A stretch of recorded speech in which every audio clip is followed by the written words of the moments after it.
Good day, everyone. My name is Jonathan David de la Cruz, but you can call me Sir JD for Science, Technology, and Society. So today we will be talking about Chapter 1 of the STS, that is the History of Science and Technology.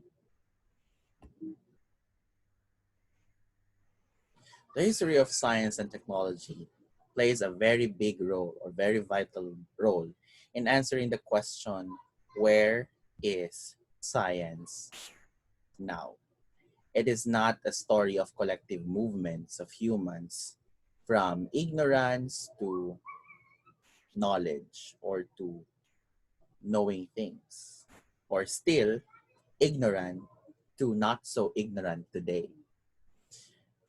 Where is science now? In the pursuit of knowledge, human keeps on asking the questions like, what is matter? What is life?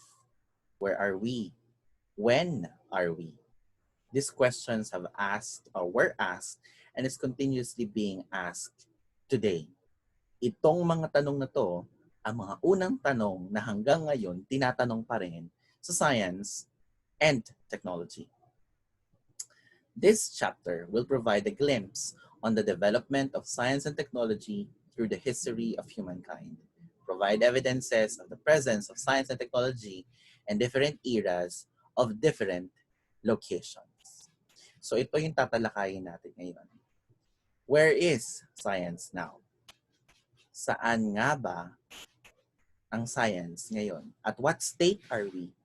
Are we nearing knowledge? Or are we actually drawing further from the source of knowledge? These are the learning objectives of the chapter. First is to define science based on your historical and philosophical understanding. Sometimes if you are asked what is science, the answer would be a lexical term na makikita natin sa mga dictionary na science is a systematized body of knowledge that aims to answer the following. But I want you to answer the question, what is science in your own understanding? Number 2, compare the similarities and differences of alchemists, natural philosopher, engineer, and scientist. Later on, we will be discussing each of this. 3, recognize historical antecedents. Make a list of people of science, include their contributions and implications. 5, illustrate your futuristic view of science and technology based on the history of science. How do you view future based on science and technology? Create a mind map of the historical roots of science, starting from the alchemy to science. And present the development of mind map through oral presentation. So you will be doing an oral presentation in this class. We will find out on how are we going to do that later on, okay? Okay, so for lesson 1 of chapter 1. Chapter 1 is History of Science and Technology. The lesson 1 is Introduction to Science and Technology. What is matter? Ito ang isa sa mga unang tanong sa chemistry class. What is matter? And usually, many modern chemists or physicists or scientists will answer the question by saying atoms are the building block of matter, and atoms are made up of quarks and leptons. And this will stem to another compounding question. What are quarks? What are leptons? What are these made of? And we still don't know why quarks exist or why we cannot account for matter in the universe. A simple matter needs a lot of asking to science its way. So anong mga pinagsasabi ko kanina? Matter is made up of atoms. Atoms are made up of protons, electrons, and neutrons. These are made by quarks and leptons. Pero itong mga tanong na to, what is matter? Made up of atom. What is atom? Made up of protons, electrons, and neutrons. What are protons, electrons, and neutrons made of? What I'm trying to say is science is a compounding discipline. once you answer a question, may dudugtong na naman na panibagong tanong na gugustuhin mo na namang sagutan. Sometimes, no, people would say, wag na lang nating alamin. But scientists would aim to answer these questions. Again, science is not a single idea. It is not as stable as other disciplines are. May mga fixed disciplines like, ayoko magsabi ng ibang subject, baka magalit yung ibang teacher. But science is not a fixed discipline. Nagbabago ito. What is accepted before cannot be accepted now, and what is not accepted before can be accepted now. Because of the changes in science and technology, it covers compounding contribution of different natural philosophers and scientists all throughout the history. At yung sinabi ko, what was true then cannot be true now, and what was true now cannot be not true, can be not true in the future. So, pwede nating isipin na yung konsepto na meron tayo ngayon ay maaaring hindi na maging katanggap-tanggap pagdating sa hinaharap. Diba? Example na pwede kong ihalin tulad sa science in that context is clothing, dress. Before, the clothes are confined in dapat mahaba, ganyan-ganyan. But it changed. Diba? Nagbabago yung view natin, yung pananaw natin. Science is systematic. It abides with rules and observations or experimentations that can be universally be repeated. These are two important concepts that you should understand in understanding science. First, observe some specific aspects of the world. Some of the generated knowledge science were generated through observation. Example, theory of evolution by Charles Darwin is not experimentally proven, but it is based on his observations on the similarities of species of beetles, turtles, and of course, the birds, the finches. Diba?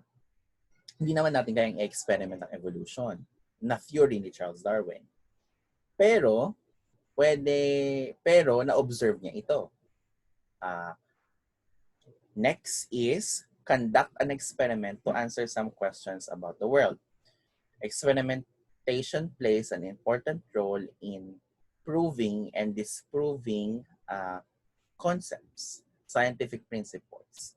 Experimentation plays a very big part in science. Kaya nga tayo merong part na activity sa science to show, based on experimentation, that a certain scientific principle is true. So in order for you to challenge or to convince a scientist or an engineer, the concept should be observable and experimental. Either of the two. Kasi may mga observable na hindi pwedeng i-experiment. May mga ina-experiment na observable naman. Example, the water cycle, the evaporation. Ginagawa yung experiment na yan sa, nakikita natin yan, umuulan naman talaga. Pero pwede yung gawing earth science experiment, yung nagpakulo ka, nagkumuha ka ng mainit na tubig, takpan mo, makikita mo nagkakaroon ng water doon sa takip because of the evaporation, and nagkakaroon ng water because of precipitation. Something like that. Okay. So one thing, if you talk about scientists during the maybe 18th century or 17th century, there is some of them or most of them have tattoos. In the Western world, have hindi naman literal tattoo, pero yung iba minsan literal tattoo, no? Nakalagay doon sa line na yon ay null use in verba. Null use in verba means no one's word. In 1660, a group of knowledge makers founded the College of Promoting Physico-Mathematical Experimental Learning. This was later refounded in 1663 as the Royal Society of London for improving the knowledge, natural knowledge. Right now, it is still existing. Ang tawag nila ngayon dito sa organization nito ay the Royal Society. So dito sa the Royal Society, scientists would come and then would propose, magpapakita sila ng observations nila, ng experimentations nila, and then this will be observed by fellow scientists. Diba? This will be observed by fellow scientists agreeing or disagreeing to this concept. Dito nagkakaroon ng joint research yung mga scientists before. And dati, ang mga scientists, nag-aano sila, they attend a salon. Salon is not salon yung sa buhok. Salon, they call it salon, but ang ginagawa nila doon is that they're drinking coffee, they're eating, and then they're just going to talk about a scientific concept and scientific principle. Para na sila nagdi-discuss, pero sila-sila lang din. Diba? Minsan, itong knowledges na to, na-generate, sinusulat nila in paper. Once they put it in paper, they submit it to society's philosophical transaction. So what is society's philosophical transactions? It is one of the world's oldest peer-reviewed scientific journal. Ngayon, scientific journals, important that scientific journal is peer-reviewed. Ibig sabihin, may ibang nagbabasa nito to agree or disagree with your research. Okay? I hope nakasabay po tayo. No, again, many members of the Physico or the Royal Society has this line in their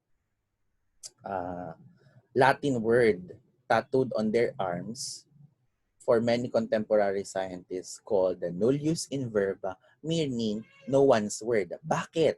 Bakit no one's word ang nakatattoo sa kanila? Okay. Ito kasi ang motto nila.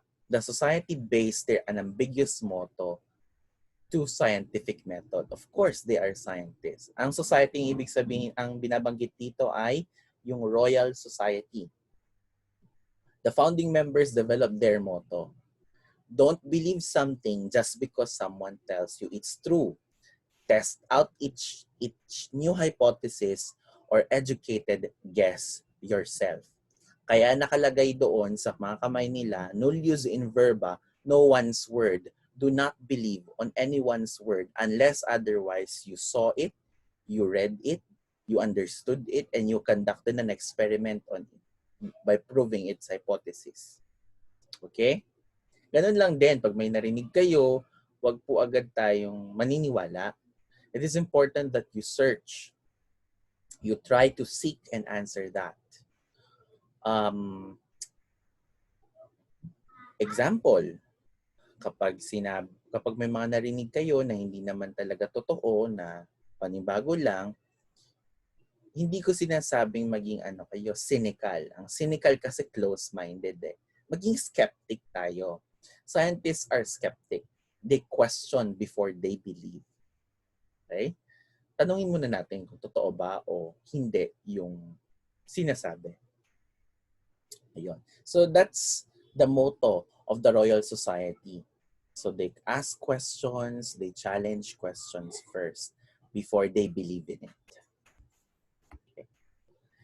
In fact, the word science was termed just recently in 1840 by William Whewell, an English scientist who also served as a historian and a priest. So anong tawag sa mga scientists before 1840? Ang tawag po sa kanila ay natural philosophers. So from natural philosophers to becoming scientists. The history of science includes more types of people from different parts of the world. The history of science aims to show the different worlds of knowledge that will serve as lenses in viewing a relatively evolving science. Each system has social norms which gives account on what is valid, way to make and share the generated knowledge in order to have a global science perspective. The development of a global science perspective is difficult. Um, ang maganda kasi sa science, what is true in the other side of the world is also or must also be true on the other side of the world. What is true in Philippines must be true in Singapore or America also. But before we reach that global science perspective, it was a very challenging history of science and technology bago na-attain itong global science perspective. Humanity is still historically crafting our understanding of the world.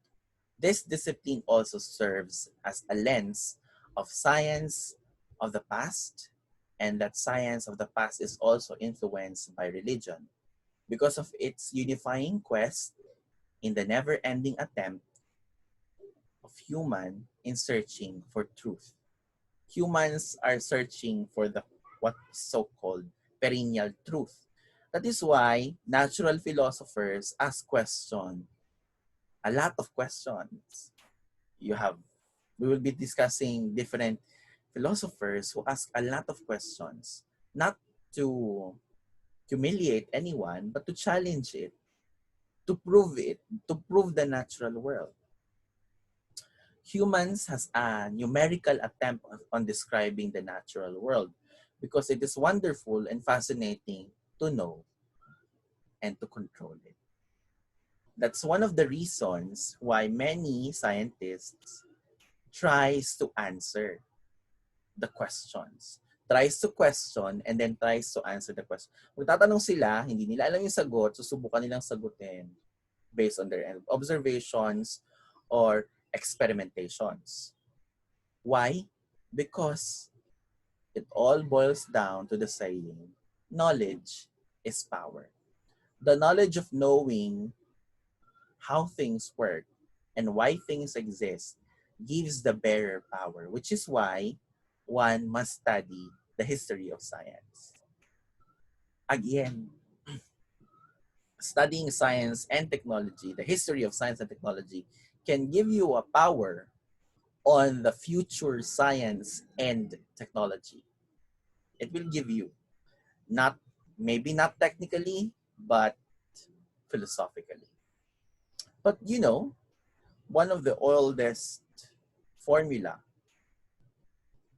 called the Euler's method is a very old formula, ancient formula even, is used to calculate the spaceship that the United States used to travel to the moon. What I'm trying to say is, ika nga, sabi ni Jose Rizal, hindi ka makakarating sa iyong paroroonan kung hindi ka marunong lumingon sa iyong pinanggalingan. Ganon din ang science and technology.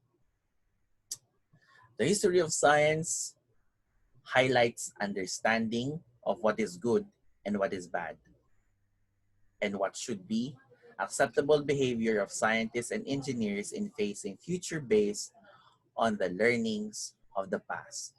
As people in technology in the industry, it is important that you know on how to decide based on goodness, sound science. It aims to answer the questions how the science and technology shape the society and vice versa, and how to science things out. You know, the history of science and technology gives everyone a glimpse on where we are today. Nasaan tayo ngayon, nakadepende yon sa naging kasaysayan ng ating agham at ating teknolohiya. Paano nga ba ito nakaapekto sa ating pamumuhay ngayon? Example, we are using technology in our discussions. If, for example, there was no Wi-Fi or laptop or gadgets to channel this information or learning, how are we going to continue the education? That is one of the problems that we are facing. and technology is helping us address it, and vice versa. How did society change science and technology? Science and technology responses to the needs of the society. So may mga pangangailangan tayo, sinusubukan lang din yung sagutan ni science at i-provide ni technology. Okay? So how to science things out? The answer to that is to observe and to experiment. Okay? Experimental observations is very important.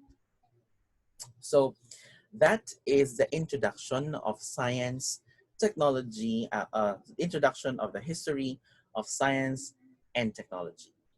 And we will be discussing thoroughly the topics on the next video.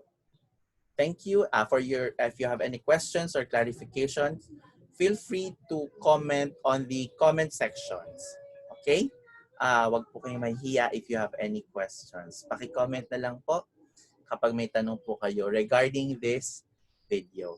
Next video, we'll be talking about the next episode called The Alchemist, Not a Wizard. Again, thank you and God be with you all.